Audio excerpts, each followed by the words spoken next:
In 1861, a civil war tore the nation apart. Varina Davis found herself unexpectedly thrust into the role of First Lady of the Confederacy, her husband Jefferson now president of the new breakaway nation.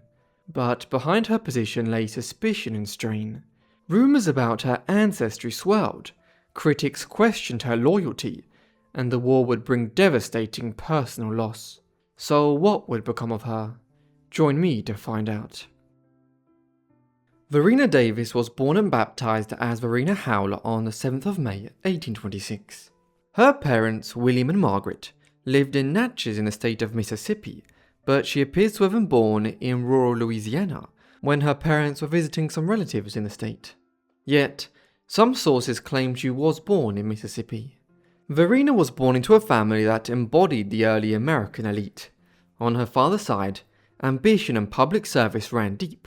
While her paternal grandfather had served as governor of New Jersey in the 1790s, and her own father took up arms against the British during the War of 1812. Her mother, Margaret Louisa Kemp, was the daughter of a wealthy Mississippi planter and slaveholder, a Scots-Irish immigrant who had carved out status and fortune in the Deep South. Varina herself was the second of 11 children, though in the harsh reality of the 19th century, only 7 would survive to adulthood. Although her family lineage traced back to European ancestors from the British Isles, including Welsh and Scots-Irish roots, from the moment of her birth, some whispered that Varina did not look as expected. She had an olive complexion, dark eyes, dark hair, and a broad nose, features later attributed to her Welsh ancestry. But not everyone was convinced.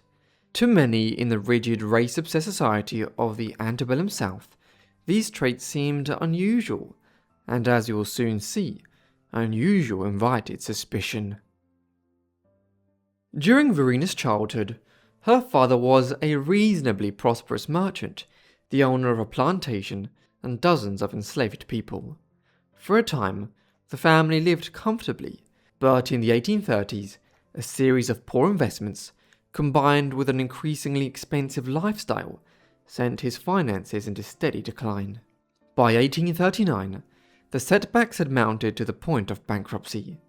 It was his wife's wealthy family who stepped in to rescue them, and it was likely through their financial support that William was able to send his daughter north for her education, enrolling her in a boarding school in Philadelphia. There she received an excellent education and worked tirelessly, so that when she returned home, she was likely one of the most well-read women in her entire community. It's hard to say exactly how a young woman in 1840s Philadelphia chose to unwind after a long day of study, perhaps with a novel by candlelight, or a quiet walk through the city streets. Fortunately, relaxing today looks a little different, and a lot more comfortable, and you can unwind with today's sponsor, Matchmasters.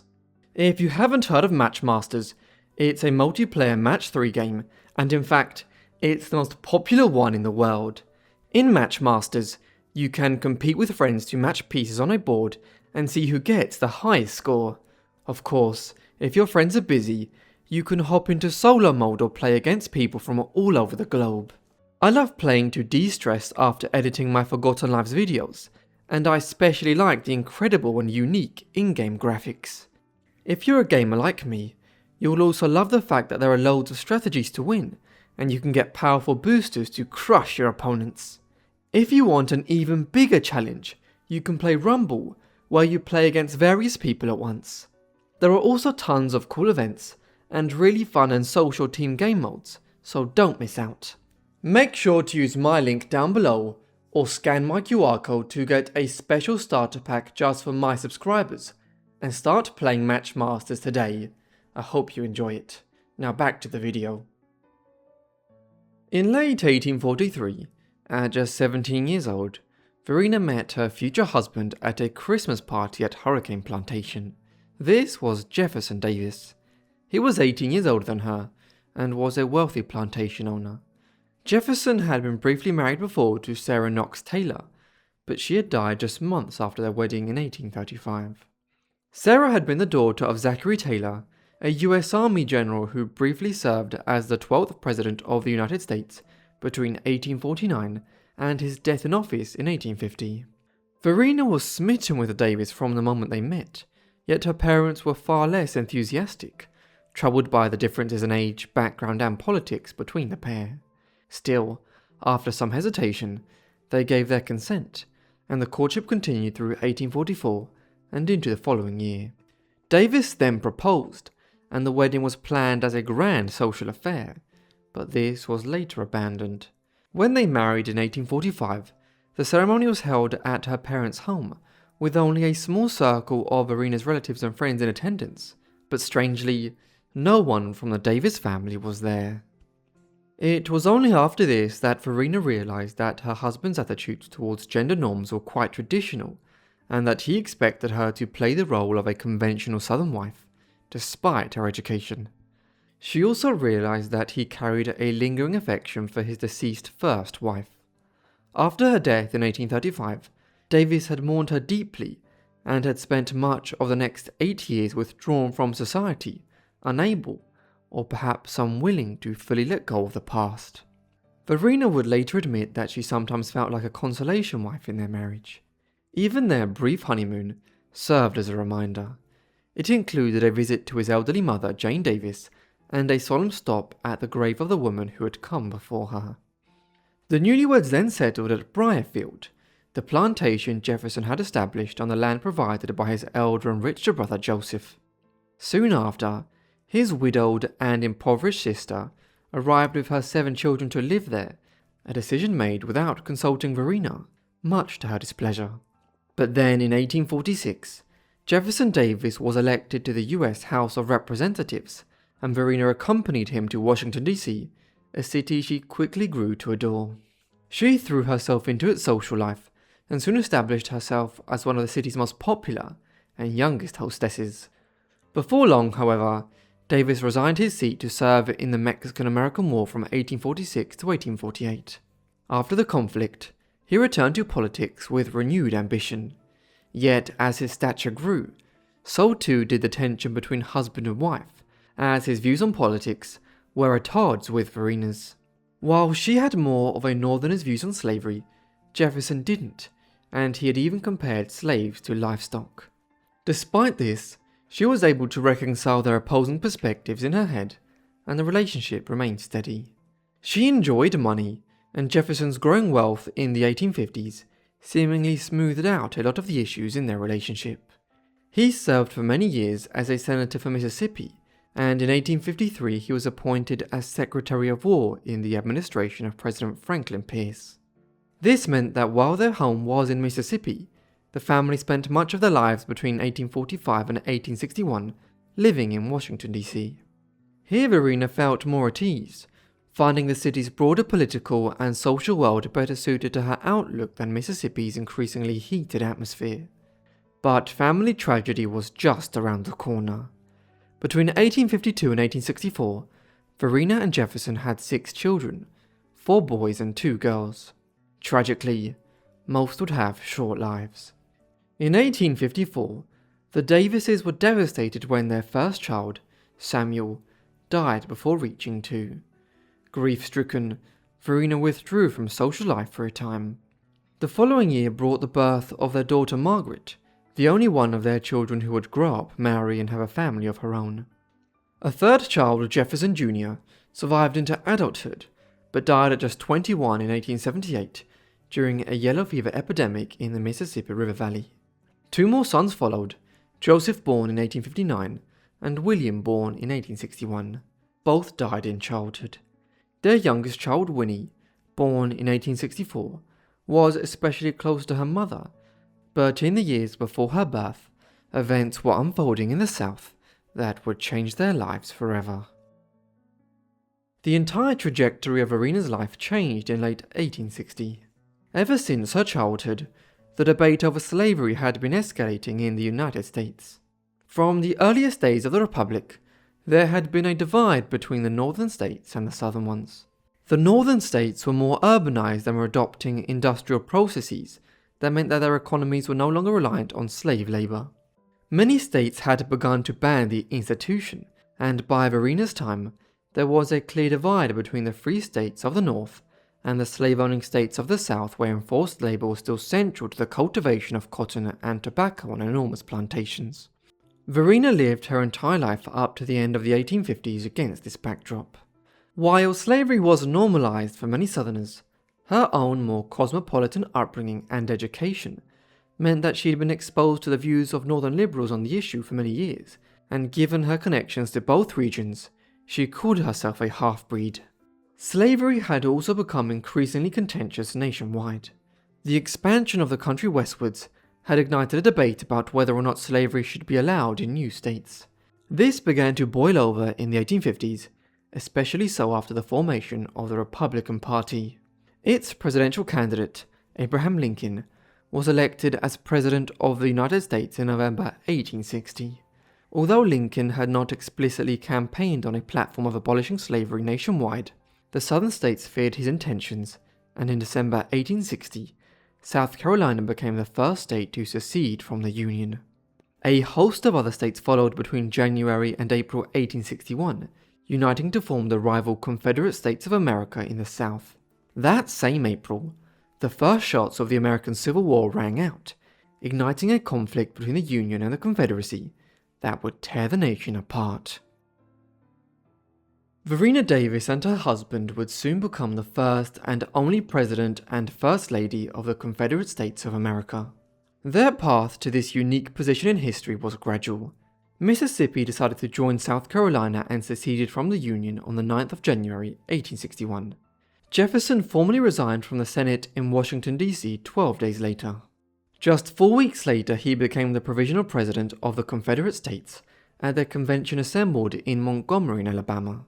The provisional position was made permanent on the 22nd of February 1862, by which time the war was well underway, and the capital had been moved to Richmond, Virginia. As Jefferson's wife, Varina immediately became the First Lady. Her husband's elevation to the position of president was owing to his seniority as a long-standing senator and a former Secretary of War. Yet Varina's position as First Lady of the Confederacy was difficult. She never truly believed in the Confederate cause, and her doubts left her ill-suited to be the First Lady of the new breakaway nation. People who met and talked with her in Richmond during this time picked up on this, and many began to comment on her appearance. In the increasingly vicious and openly racist press, whispers about her complexion were magnified into insults. Newspapers drew attention to her sallow skin and dark features, suggesting that she might be part Native American or African American. Others went further still. Hostile critics eager to wound both her and her husband described her in language meant to shock, calling her a mulatto or an Indian, slurs calculated to inflame racial anxieties in a society obsessed with bloodlines and purity. To make matters worse, the Davis' family life was strained.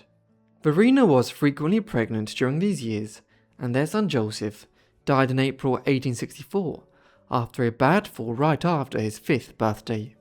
Just months later, Varina gave birth to Winnie. The child soon became known as the daughter of the Confederacy, and her image and story circulated across the South during the war's final year in an effort to lift morale. Thus, Varina spent the war years pregnant, grieving, being criticized, and thrust into being one of the most prominent public female spokesmen of a cause she didn't really believe in.